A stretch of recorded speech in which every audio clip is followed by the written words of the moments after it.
So, Charlie's Angels was written basically because there was a deal in place for you, Robert Wagner, Natalie Wood, Aaron Spelling. ABC was going to have to pay you off, so they said, what the hell, let's write the script. $25,000. $25,000. They write the script. That's the beginning of the Odyssey. That was Charlie's Angels. Take us from there. That's correct. The next step, of course, was going to be the casting. The first person we cast was Kate Jackson. We had had great success with Kate in The Rookies. I had known her, actually, she had done a little bit in Dark Shadows, way, way back. And we thought Kate was great, and we thought she'd be great for this, so we cast Kate. And then we had been familiar with Farrah. We had a program when I was running Screen Gems where Renee Valenti, our head of talent, we had a talent program where we tried to develop new talent. She was part of that. And then Aaron and I had used her in 2 movies for television. One, both memorable, The Great American Beauty Contest, which I'm sure you recall, and Murder on Flight 506. So we were familiar with Farrah and thought she would be terrific. And so we cast Farrah. Now we needed the third angel. Somehow, it was always easy if you cast a brunette and a blonde. When the third one, what were we going to do? First we looked for a redhead. We thought, we're really smart, let's find a redhead. And that didn't work. And it's interesting, just skipping way ahead, when we did the movie of Charlie's Angels, we cast the first 2 parts quickly and then couldn't find the third angel either. It's some weird vibe about the third angel. Any event, we looked and looked and looked, and I don't know who suggested Jackie Smith, who was a model and just begun acting, wasn't a very good actress, hadn't had any experience, maybe my wife, I don't know who. But we brought Jackie in, and we liked her, and the network approved all 3 people. And then we hired a director, and I think the pilot was a 90-minute pilot that we shot. I'm not sure. I think it was. Maybe. Now, let me ask you a question even before you go into the casting. It's a little out of sequence, but did it take much struggle even to get it ordered to production, considering it was a script that they sort of half-heartedly had committed to, the network? No, I think, no. They loved it. I don't know if Freddie had come in at that point and loved Charlie's Angels, and he was the one who pushed it over, or he hadn't come in yet. I don't remember. I don't remember, but it was easy. I don't remember it being a struggle. Okay. So anyway, now you got your 3 angels. And we have a director, and we're shooting a pilot, and a day in, the network says to us, we want Jackie Smith replaced. She can't act. Of course, the sarcastic answer was, thank God she doesn't have to. We're not testing her limits in this movie, and she's so gorgeous. What's the difference? Impossible to take a bad picture of her. And by the way, through 5 years, many directors tried, but it was impossible. She was just so beautiful. And the pilot's finished, and network liked it, I guess. And then Aaron and I decided to do something to help sell it. We had them pose in a now famous pose with the 3 of them standing like this. Farrah in tennis whites, shorts. Jackie in a bikini. And Kate in a riding outfit. I mean, there are guys who like the riding crop and all that stuff, the boots. And we had them made up as kind of life-size, almost a little larger than life-size. And we sent them to all the executives at ABC. And guys used to tell us that when they went to the office to sell their shows, there, sitting there, would be those huge posters. And the guy was paying no attention to anything we were saying. He was just staring and fantasizing about what could happen. And I think they ordered the show, but in those days, for whatever reason, they would put the pilot on the air just to see if anybody would watch it, which struck us as odd the first time we had done that, because who knew anybody in this show? Why would they watch it? And there was not going to be billboards all over Sunset and on-the-air promotion. So this had not been ordered a series. They just aired the pilot. I think so, on Sunday night. A modest little TV guide. They had a few on-air promotions, nothing special. We didn't go out of our way to do. We had publicists. We didn't do anything major. The show got like a 48 share. Boom. Hello. For whatever reason, it captured the fancy of the viewing public. No stars. The idea, you got the Beatles. The idea and the girls juxtaposed to it worked, clicked. It was a hit. We hadn't even, that was in the spring. And then the word spread like wildfire. And the girls were besieged while we were just shooting. Before it had gone on the air, Farrah in particular was everywhere. And in fact, she looked a little run down. I said to her, Farrah, from now on, say if they want to do press, it has to be a cover, and you have to have approval of the story. Next time I saw her, she still looked tired. She said they all said okay. So then we had someone come out from Paris Match, the magazine. Is that a French magazine? I don't know, whatever it was. And he said he wanted to take pictures, and we said, fine. I said, but the show hasn't even been on the air here, let alone in Paris. How do you know it'll work? And he said, what you're selling, Frenchmen are buying. So it was like this phenomenon that happened. And from the very first episode, it was giant. I do remember him selling the show. Yes, Fred was there, because I remember. He said, tell me some of the episodes that are upcoming. And I said, well, there's an episode where girls are disappearing who are on trips in the South in America. And the angels decide they're going to get arrested and go into this prison. And in the prison, we find out that the warden uses them as call girls and prostitutes, makes them dress up like that. And then they get away at the end, and they get soaking wet, and they're handcuffed together, and they're running through the swamps, being chased by dogs, and the episode is called Angels in Chains. He liked that. It also happened to be, we actually made the episode, and it was the highest rated episode we ever made. And ABC wanted to play it every 4 weeks. Now, the ratings obviously were mega. How was it being received by the critics? The critics never had too many kind words for Spelling Goldberg. And they certainly didn't have any for Charlie's Angels. Plus, we were attacked by various women's groups.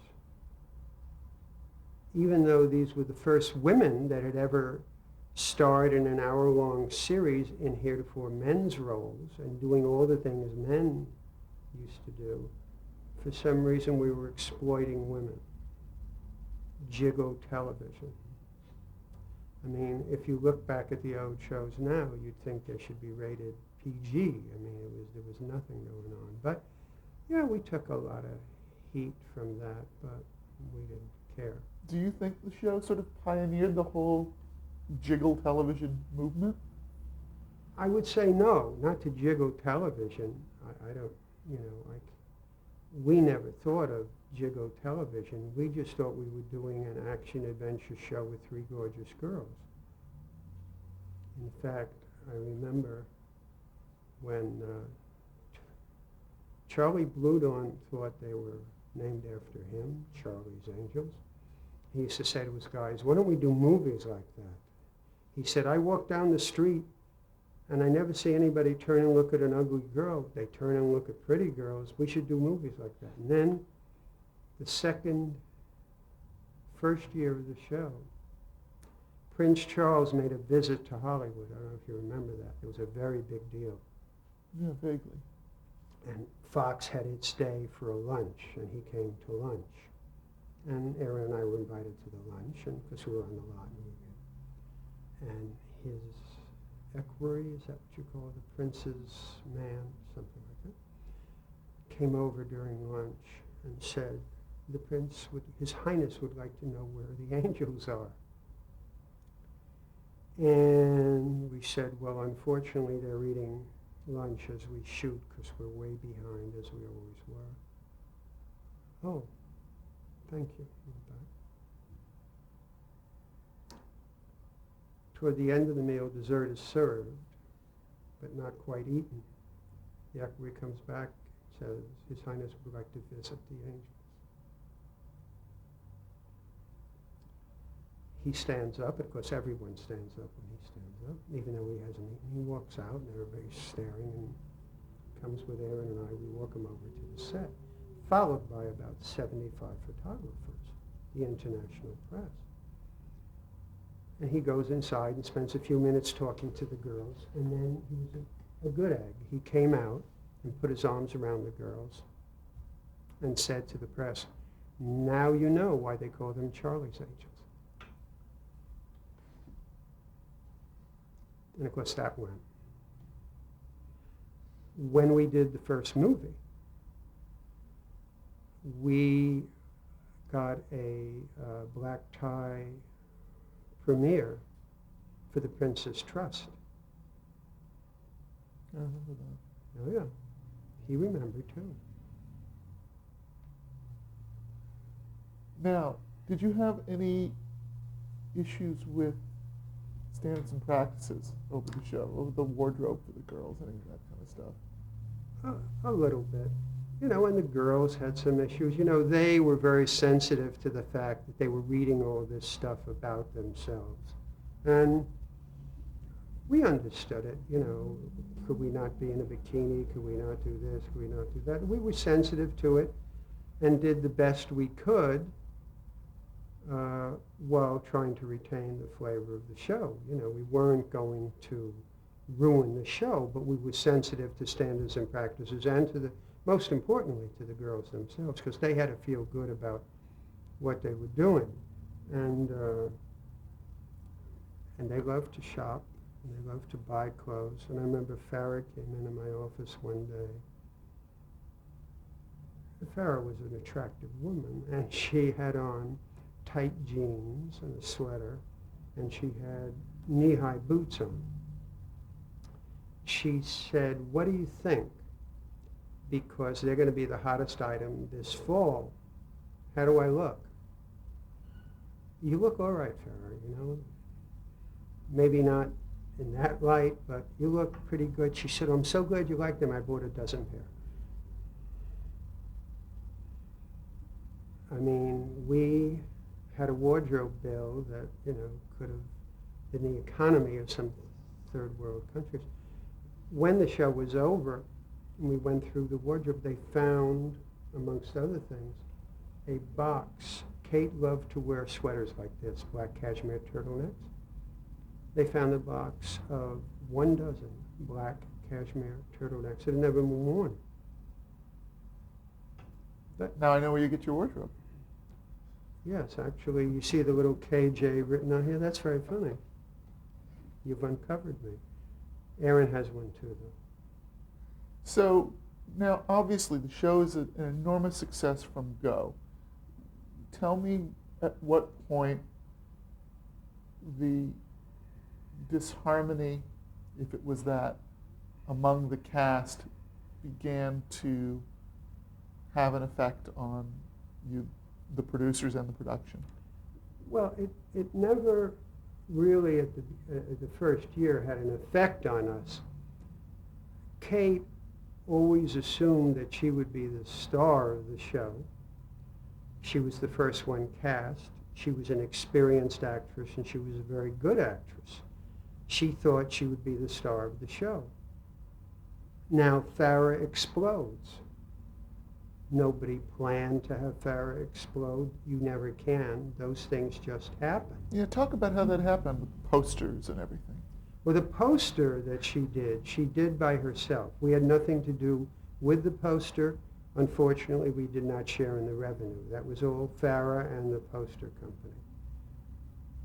But for whatever reason, of the three girls in that show, she was the one that exploded. I remember my stepson, who was a little boy then, he was probably 10, and he and his friends were over looking at all the Charlie's Angels pictures, because I brought stuff home. And I said, which one do you like, guys? You know, he said.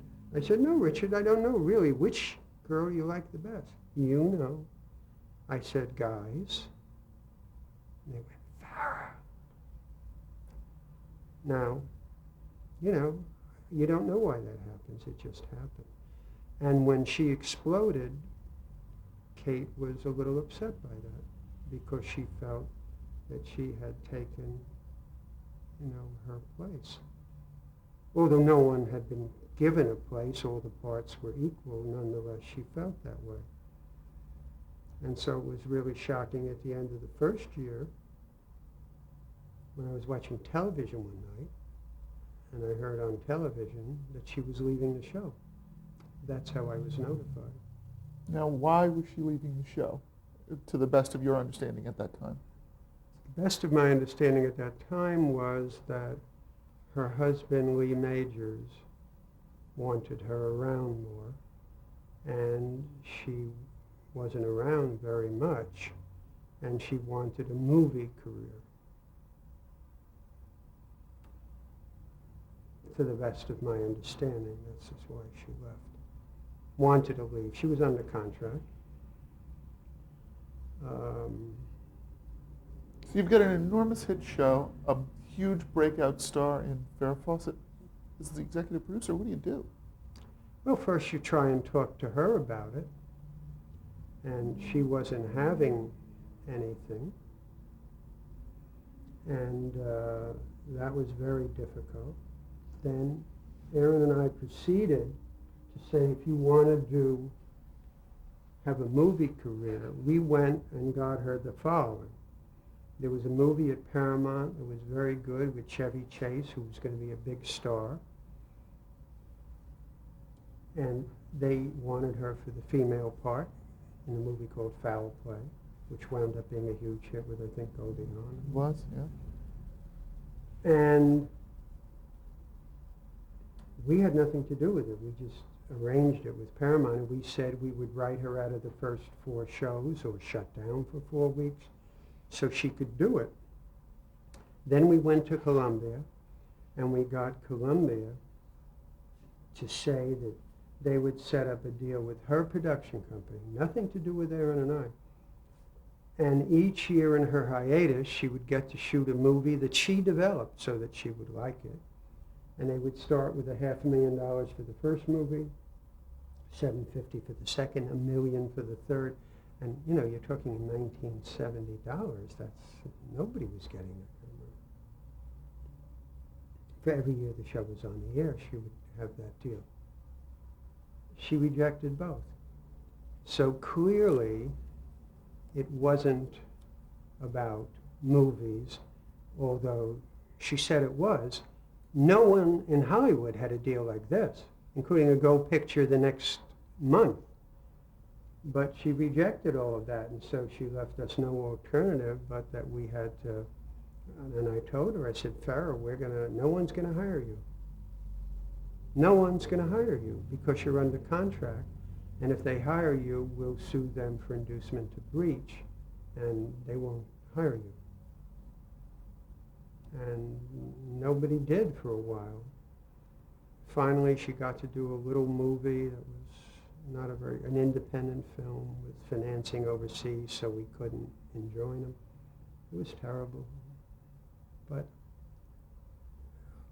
I don't know, you know, but ultimately, she was not going to be talking to staying with the show. So you've got to now regroup, recast, and keep your big hit show going. And we were concerned. We'd only been on the air a year, and it was, not a mystery who would come out of the show the biggest. And we looked around, and we, decided on Cheryl Ladd. Now, talk a bit about Cheryl Ladd. Aaron had known David Ladd because he knew his dad, Alan. And Aaron said he saw Cheryl at a party and he thought she'd be great. She had done one little piece for us on the Rookies, but I didn't remember her, as Cheryl Stoppelmore, which was her name. She was in a Rookies episode where, surprise, it's a pretty girl walking down a dark alley and somebody comes after her and she screams and we got her the main title. That was her part. But so then David came in to see me with a book of pictures of her, which was an odd experience because I'm sitting there with her husband looking through a book of pictures of her wearing not a whole lot of clothes. And I'm thinking, what am I supposed to say, Gee, your wife is hot. I mean, what can you do? But nonetheless, she was very, very, very. Now, were you, just for the sake of, I guess, the symmetry of the trio, were you definitely looking for another blonde? Yeah, we did, because we had two brunettes. And we wanted, hopefully, to get some breakout blonde. And Cheryl was a beautiful, beautiful girl. Different than Farrah, a different vibe than Farrah. Farrah was, gorgeous, but Texas. Cheryl was hotter. She looked a little, to me anyway, a little more urban. And so how did it work? The recasting? Well, the girls accepted her and were very nice. Got to say, some of them were not displeased that Farrah had left the show. And they accepted her, and Aaron came up with the idea of making her Farrah's sister, who joined the show. And Mike Eisner called me one day. And he said, I think you're going to be okay. This was in the summer, just before the second season. I said, what do you mean, Michael? He said, well, we had just tested a movie. And there was a weird noise on the track. And we went back and we looked at it. And it's a movie called Saturday Night Fever. And John Travolta is getting dressed. And he has a poster of Farrah on the wall. And we tested it in Cincinnati. And when we cut to the poster, the audience booed. He said, so I think they blame her. They think she deserted them because she wanted more money, and she's ungrateful for their love, and so on. I think you'll be okay. I still didn't believe it, but it was an interesting call. Interesting story, yeah. And we were. The show did better in the second year. And in Paris, the front page of the big newspaper was a headline, Farrah versus Cheryl. And they had a box that you could fill out and check who you preferred, and they had this enormous contest.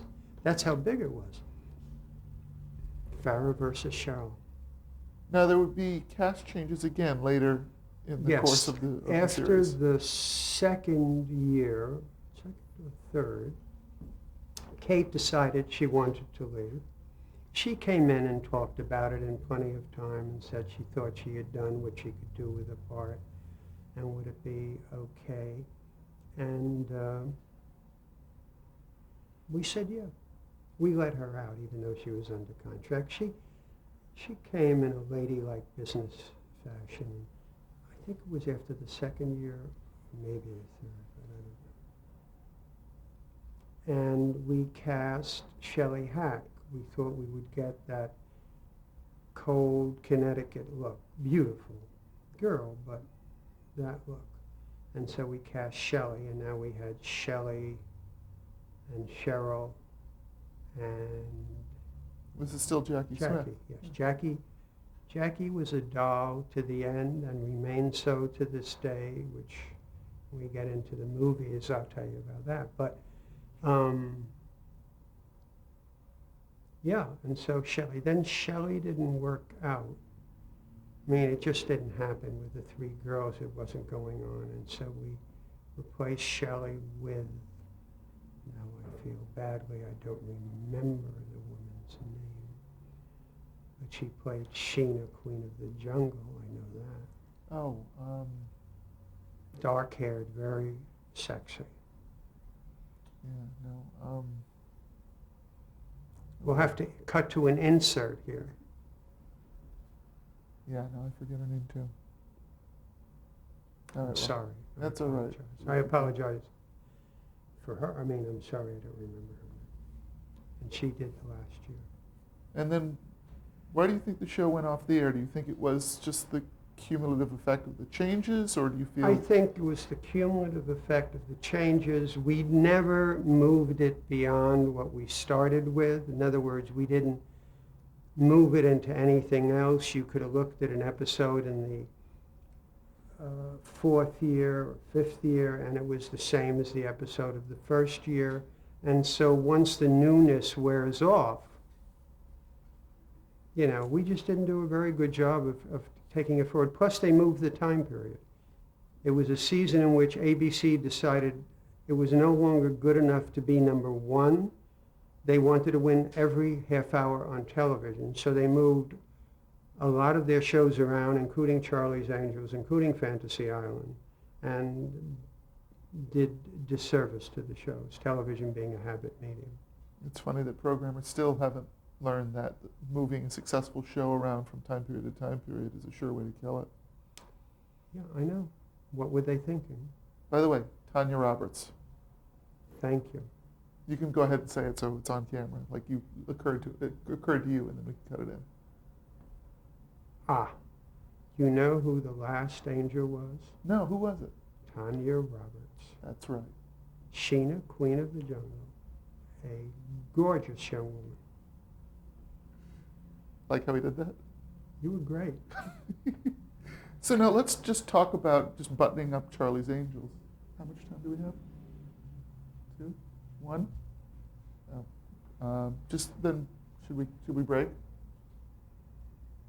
Okay. Yeah.